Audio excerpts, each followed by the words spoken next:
Namun, seiring dengan kemajuan teknik akupuntur, tiba-tiba terjadi keributan kecil di kerumunan. Beberapa tetua medis tampak akrab dengan metode akupuntur Reka. Sepertinya, aku telah melihat teknik akupuntur serupa di internet. Tiba-tiba seorang tetua medis bergumam di antara kerumunan, jarum eksodia. Ya Tuhan, seharusnya ini bukan jarum eksodia, kan? Dengan pengingat seperti itu, banyak orang terkejut sampai berdiri. Ya, jarum eksodia. Teknik akupunturnya sangat mirip dengan metode jarum eksodia di internet. Jarum eksodia diciptakan oleh Tuan Agung Falkri. Hanya Tuan Agung Falkri dan muridnya yang dapat. Apakah pemuda ini ada hubungannya dengan Tuan Agung Falkri? Terdengar suara batuk yang lemah.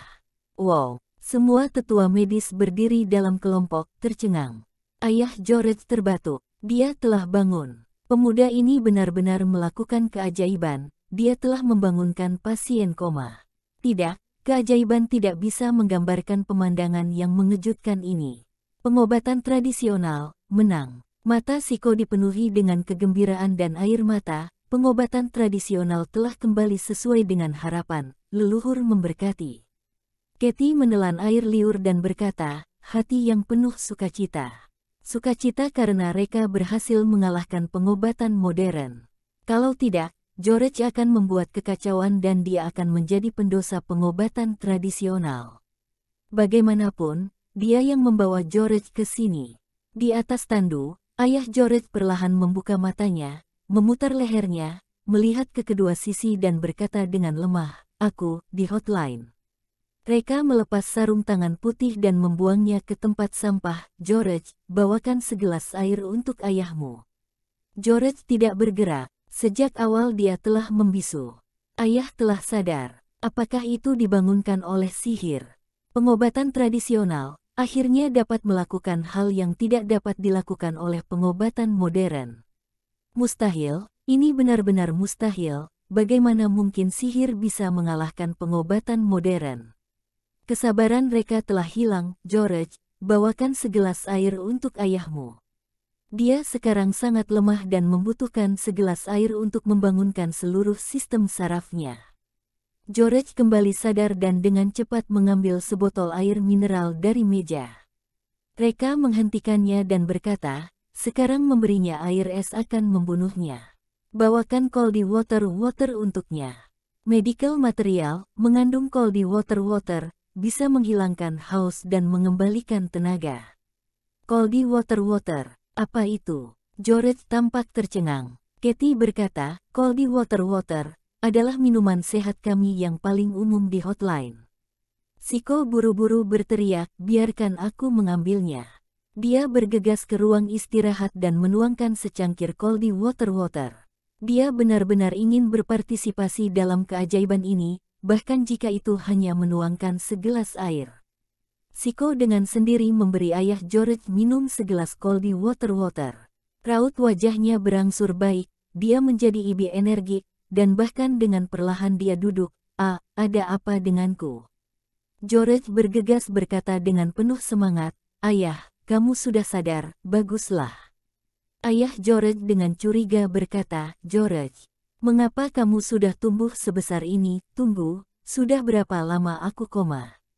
Reka, sekitar 10 tahun.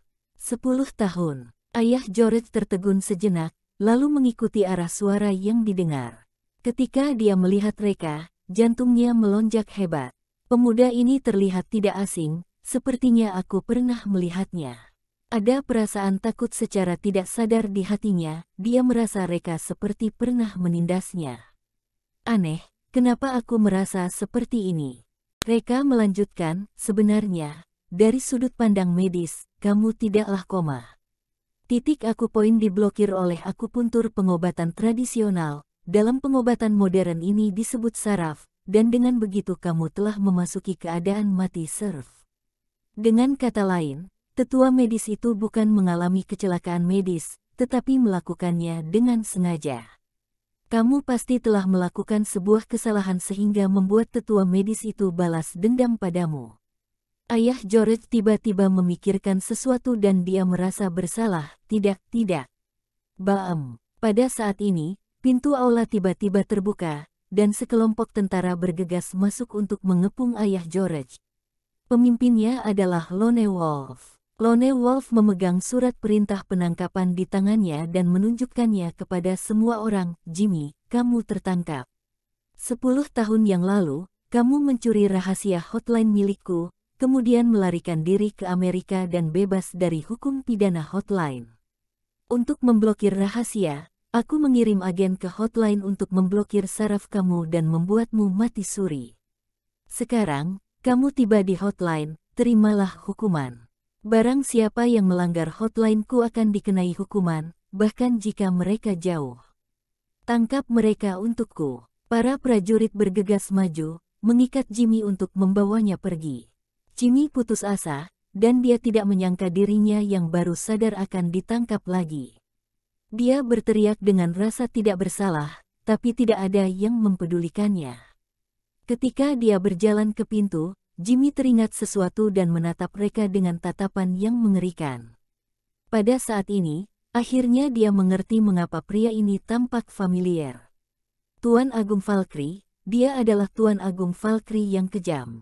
Sebagai mata-mata Amerika, dia sudah melihat foto-foto Tuan Agung Valkyrie berkali-kali. Tamatlah, setelah jatuh ke tangan Tuan Agung Valkyrie, dan nyawa ini sepenuhnya telah diserahkan.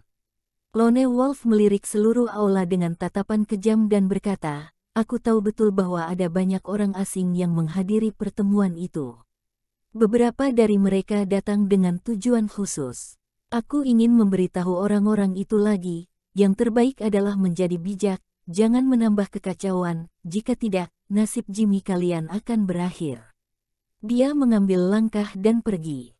Semua orang terpana oleh aura Lone Wolf, sangatlah hening. Kini, kebenaran terungkap. 10 tahun yang lalu, Jimmy tidak mengalami kecelakaan medis.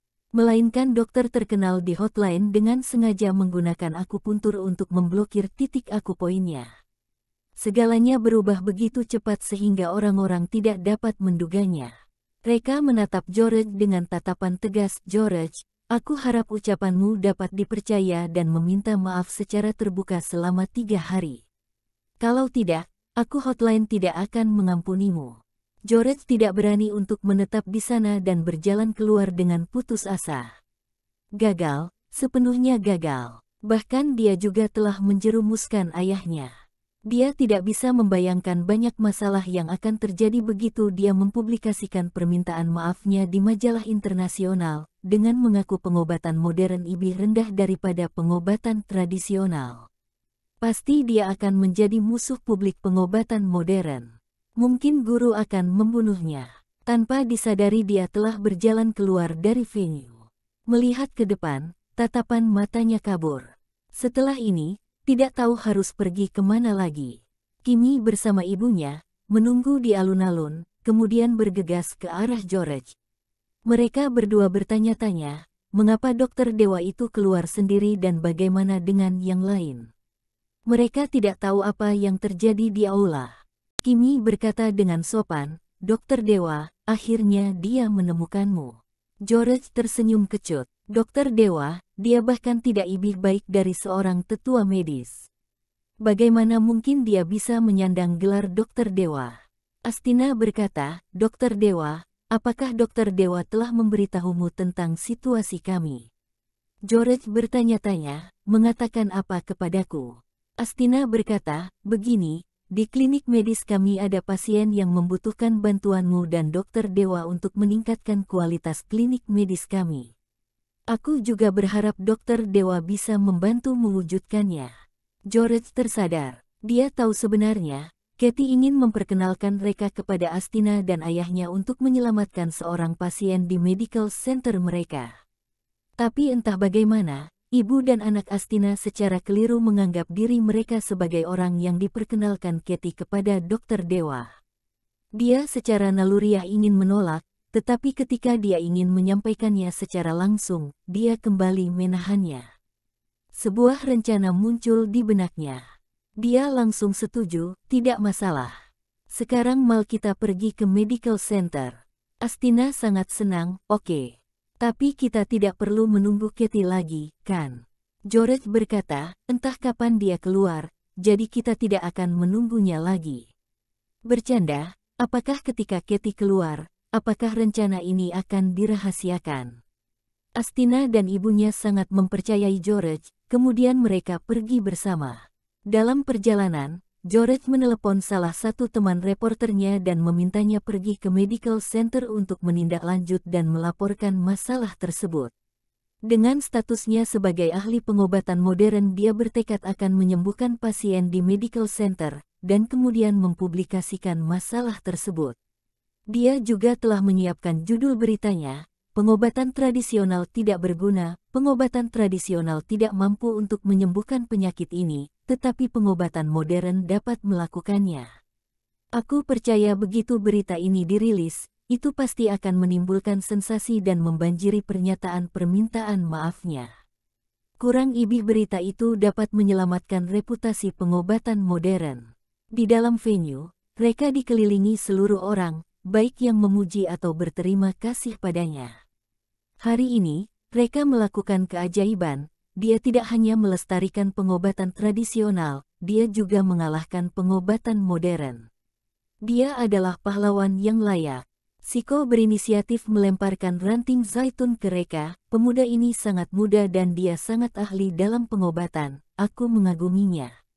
Apakah pemuda itu tertarik menjadi presiden Asosiasi Pengobatan Tradisional? Dengan keterampilan medis Reka, dia ibih dari cukup untuk menjadi presiden. Reka menolak dengan terus terang, "Saya tidak tertarik." Siko agak malu, tetapi dia tersenyum. "Nah, pemuda itu benar-benar terbuka. Aku sangat senang berurusan dengan orang yang terbuka." Dia menyerah pada ide ajakannya. Pemuda ini sangat hebat tetapi tidak terkenal. Dalam sejarah kedokteran, tidak ada legenda tentang dirinya. Dia pasti sangat rendah hati dan tidak ingin terlibat dalam urusan resmi. Tapi suara Reka berubah. "Ayah, apakah kamu tertarik menjadi presiden asosiasi ini?" Bensu berkata dengan takut, "Tidak mungkin, tidak mungkin. Untuk menjadi anggota saja, keterampilan medisku belum cukup, apalagi menjadi ketua." Siko buru-buru berkata, "Cukup, cukup, tentu saja cukup. Jika pria tua ini mau, posisinya akan kuberikan sekarang. Tidak masalah, jika pemuda ini tidak menjadi presiden, ayahnya menjadi presiden juga bagus." Singkatnya, pemuda ini perlu memiliki hubungan dengan Asosiasi Pengobatan Tradisional. Reka memanggil Bensu, "Ayah," dan dia secara tidak sadar percaya bahwa keduanya memiliki hubungan ayah-anak. Bensu melambaikan tangannya dengan tergesa-gesa, "Tidak, tidak, aku tidak pantas menjadi presiden. Akan tetapi, jika Siko tidak keberatan, bisakah Anda mengizinkan aku bergabung sebagai anggota?" Siko berkata dengan gembira, "Oke, dengan kesepakatan ini, lakukanlah dengan serius." Bagian penting berikutnya adalah Reka secara pribadi maju dan menyampaikan pidato. Semua orang bersemangat. Penyelenggara tiba-tiba memberitahu semua orang, sambil melaporkan keadaan darurat dan Reka telah kembali ke perbatasan untuk memimpin situasi. Di samping itu dia tidak dapat menghadiri forum. Hal ini membuat semua orang merasa kecewa. Namun, untungnya adegan Reka hari ini telah membuat mereka takjub dan rasa kekecewaan mereka berangsur hilang. Kemudian, melihat kemunculan beberapa orang yang tidak penting, Reka tidak bisa tinggal ibih lama dan berkata, "Ayah, ayo pulang." Bensu mengangguk riang, "Baiklah, ayo pergi." Keduanya ingin pergi ke Myogi Medical Center milik Kimi untuk memperluas wawasan mereka dan melihat apakah dokter dewa yang mereka sewa dapat menyembuhkan stroke. Katie juga ingin pergi bersama mereka berdua, tetapi ketika sampai di sana dia masih harus mempostingnya, jadi dia hanya bisa tinggal dengan enggan. Tapi dia dan Reka bersepakat, nanti dia akan pergi menemui mereka dan memperkenalkan dua teman kepadanya. Tanggapan Reka sedingin biasanya, "Ya, Katie tidak berdaya, mengapa pria ini begitu cuek padaku? Sejak kapan wanita secantik diriku mendapat perlakuan seperti ini? Apakah benar kamu adalah seorang pria?"